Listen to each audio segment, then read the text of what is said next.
How's it going, YouTube? Navysooner here. Today, we're going over the upper receiver on this pistol right here.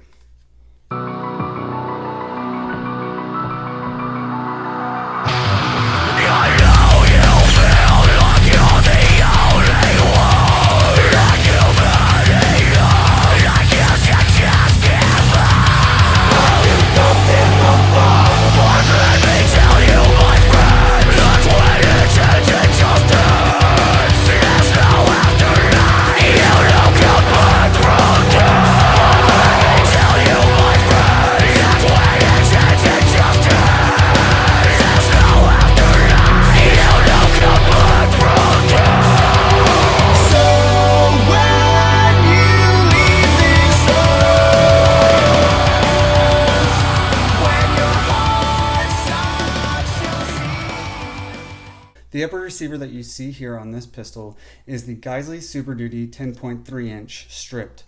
When I say stripped, I don't mean like you just see the receiver with nothing on it. This stripped is like the Daniel Defense Mark 18 that I did before, where it doesn't come with a bolt carrier group, a charging handle, or your muzzle device. There are two reasons why I went with the stripped version.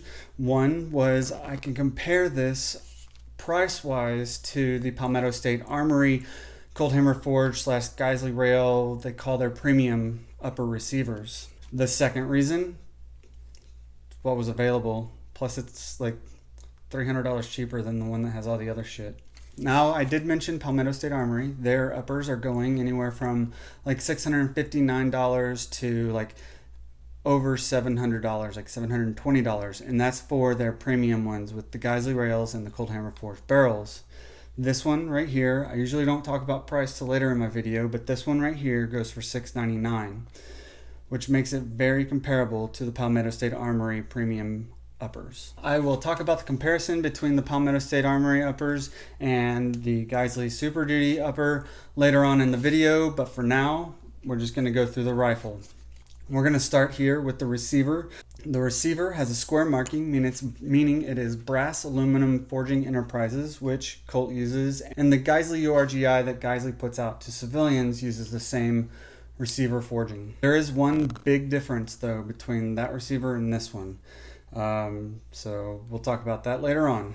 Going on to the barrel. When Geissele put out the URGI, they used the Daniel Defense barrel because U.S. Army Special Operations Command was using the Daniel Defense Cold Hammer Forged barrels. Well, Geissele really wanted to use Cold Hammer Forged barrels on their Super Duty uppers, and they didn't want to source them, so they went out and they spent the money to buy Cold Hammer forging machines to make their own barrels.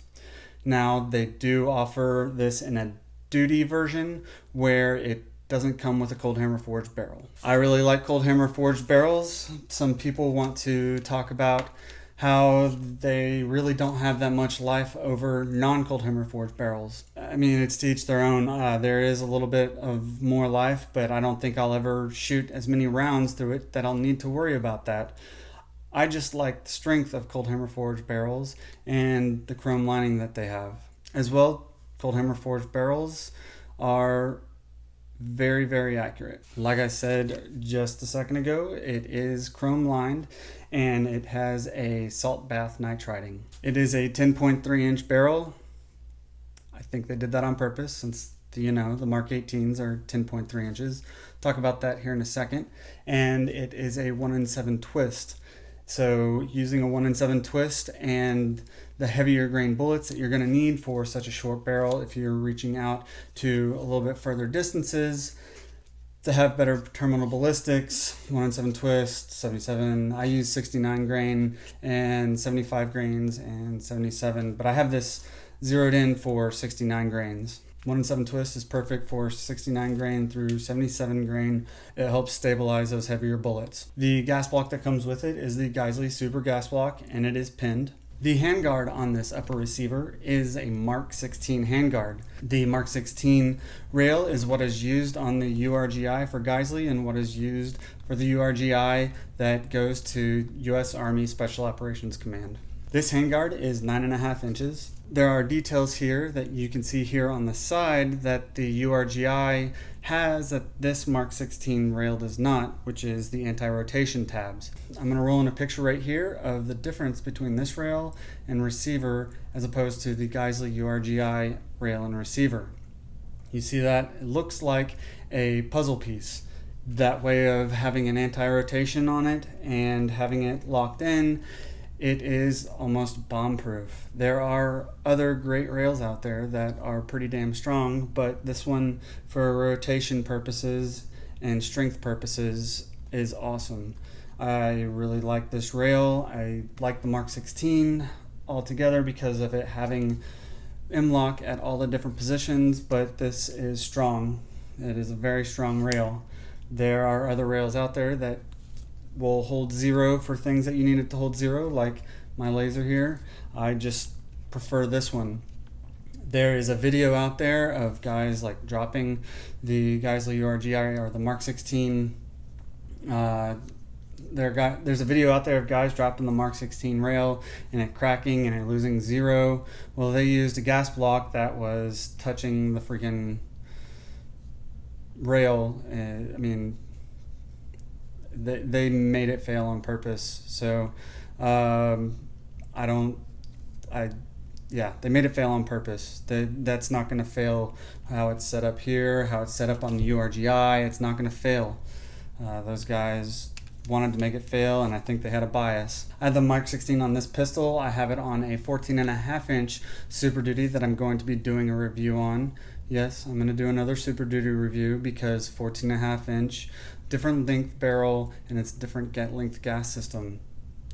You can get different accuracy, you can get different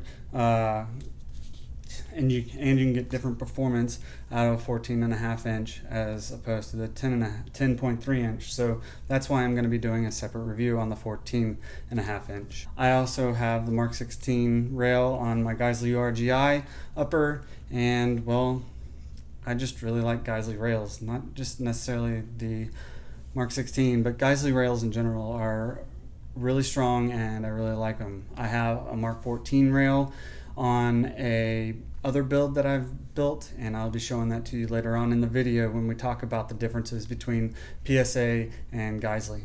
Also on the Mark 16 you have QD points here and here on the offset positions on the top. I do not like how far back they are. I wish they were a little bit further forward, but the way that I have this set up and where my hand goes, I need it to be further back. So I put this Timber Creek QD point on here. It works pretty well because I can get my hand right there and I can get my hand further back on the gun. Now we're going to go over the setup of this pistol here. I have a Black Label Armory lower. This is the lower that I use when I use a pistol length upper receiver or shorter length upper receiver. It's the one I've been using for a while. It's got pistol brace. I've got the Black Label Armory 2-stage trigger in there. It has ambidextrous mag release, which, there we go. Let me show you. It's empty.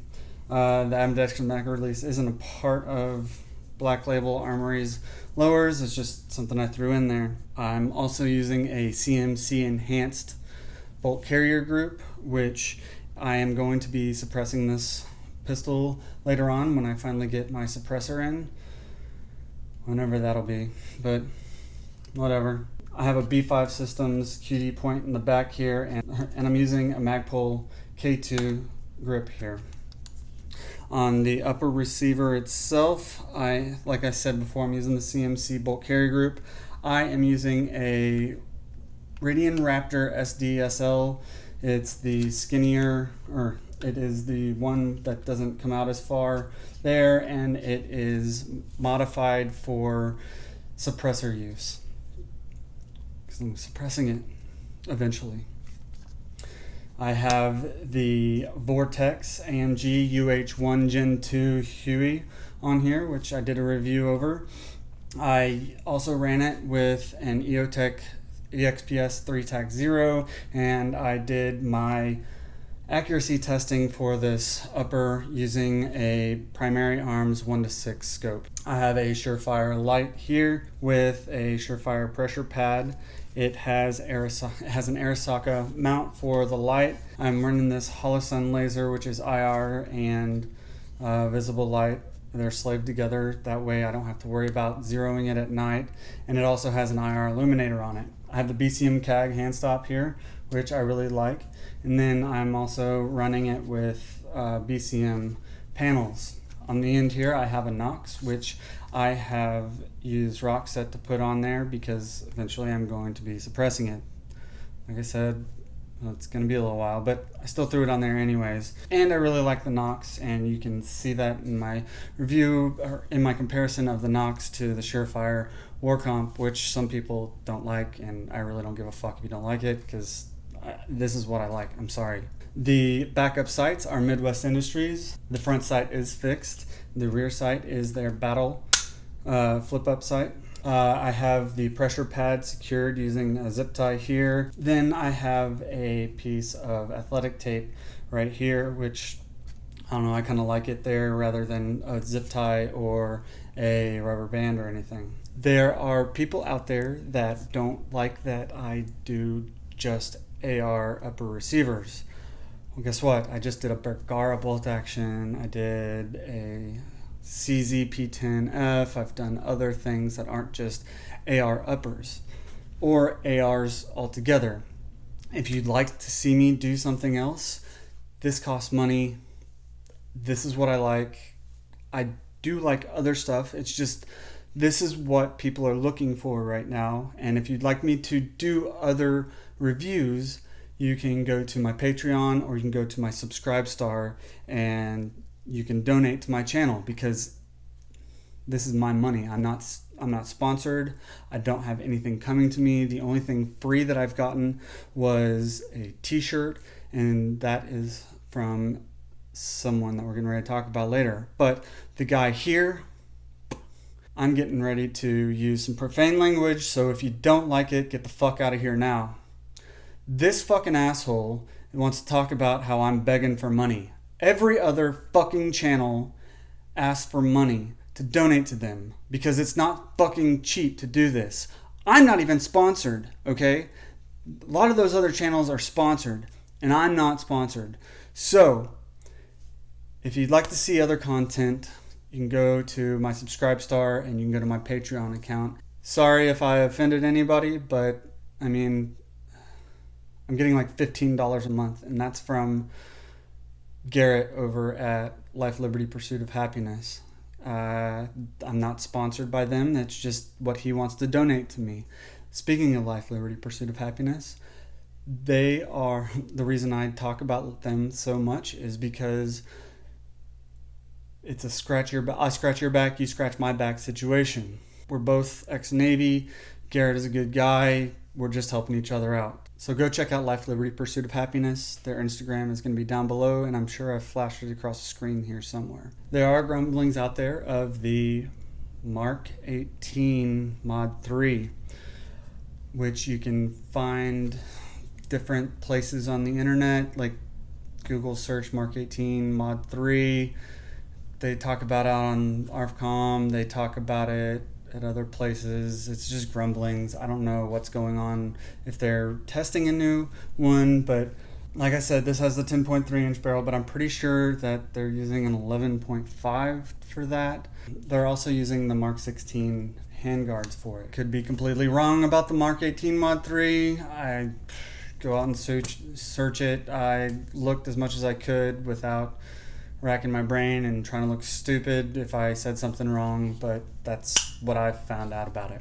How does this run? This runs very smooth, especially with the Nox. I have an H2 buffer and a Springco white spring in here, and then with this bolt carrier group, as well as whatever size they drilled the gas port to. I don't know what size, couldn't find it. I'm sure it's out there, but I wasn't going to go running around trying to find it. I'm here to tell you that this runs smooth as hell the way that this is set up.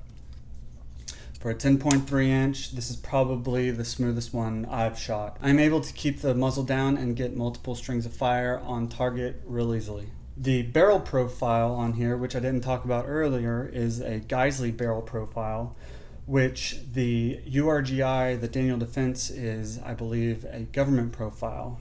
The government profile has all of its weight out on the front end. Geissele took some weight and put it behind the gas block, which really helps out. I think you're going to see more of a difference when it comes to my 14.5 inch rather than this 10.3 because there's not much weight out in front of the gas block here. Speaking of accuracy, I'm able to, if I really try hard enough, get 1 inch to 1.5 inch groups at 100 yards with this. Like I said, I used a 1:6 scope for that portion of testing this. I consistently got between 1.5 and 2 inches when I wasn't trying really hard, but when I tried really hard, I was getting really good groups out of this 10.3 inch barrel.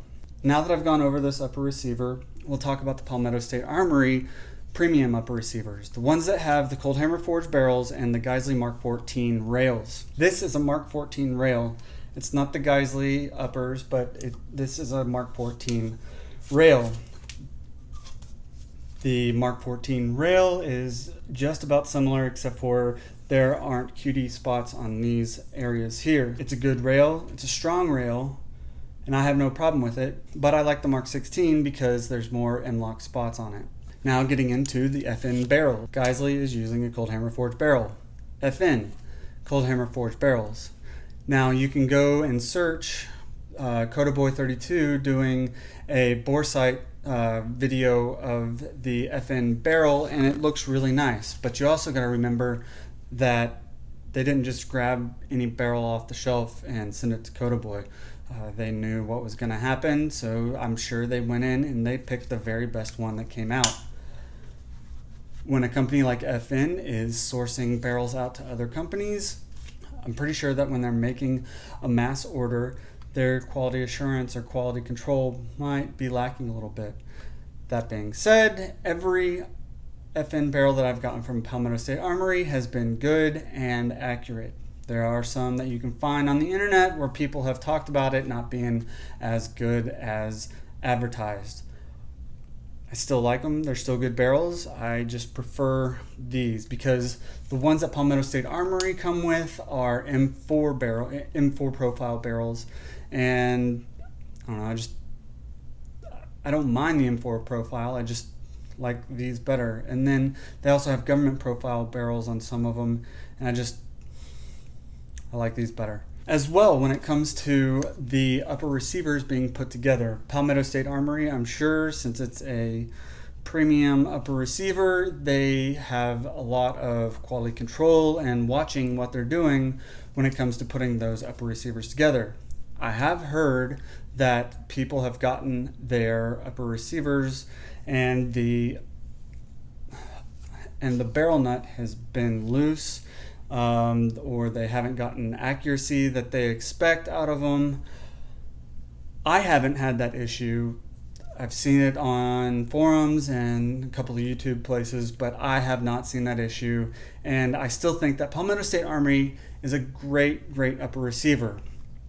But the quality control that Geissele has is vastly exceeds Palmetto State Armory, I believe. I don't know. This is just what I see, what I've seen out there.